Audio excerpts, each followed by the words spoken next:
कहानी का नाम खामोशी का जंगल।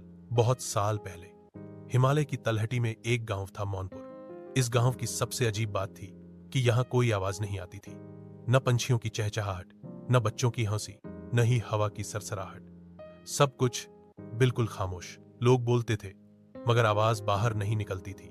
किसी को दर्द होता था मगर आह तक सुनाई नहीं देती। इस रहस्य को कोई सुलझा नहीं पाया। एक दिन गांव में एक अनाथ लड़की आई, नीमा।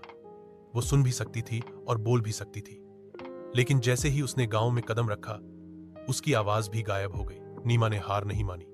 उसने इशारों में पूछना शुरू किया, ये खामोशी क्यों है? एक बूढ़ी औरत ने कांपते हाथों से उसे एक पुरानी लकड़ी की किताब दी। किताब बिना किसी अक्षर के थी, सफेद पन्ने खाली। नीमा ने उस किताब को ध्यान से देखा और फिर अचानक एक पन्ना जलने लगा बिना आग के। उस पन्ने पर एक शब्द उभरा, तुम बोलोगी तो जंगल जागेगा। नीमा घबरा गई, पर डर के बावजूद उसने पहली बार पूरी ताकत से चिल्लाया, मैं कौन हूं? और जैसे ही उसने ये कहा, आसमान गरज उठा, धरती हिल गई और पहली बार गांव में आवाज गूंजी। जंगल में छिपे एक प्राचीन राक्षस की नींद टूट गई। शब्दासुर जो सैकड़ों सालों से सो रहा था और जिसने कभी इस गांव से सारी आवाजें चुरा ली थी, वो जंगल से निकलकर नीमा के सामने आया। उसकी आवाज अब तक गूंज रही थी, जिसने अपनी आवाज को डरते हुए भी इस्तेमाल किया, वही मुझे हरा सकता है, राक्षस गरजा।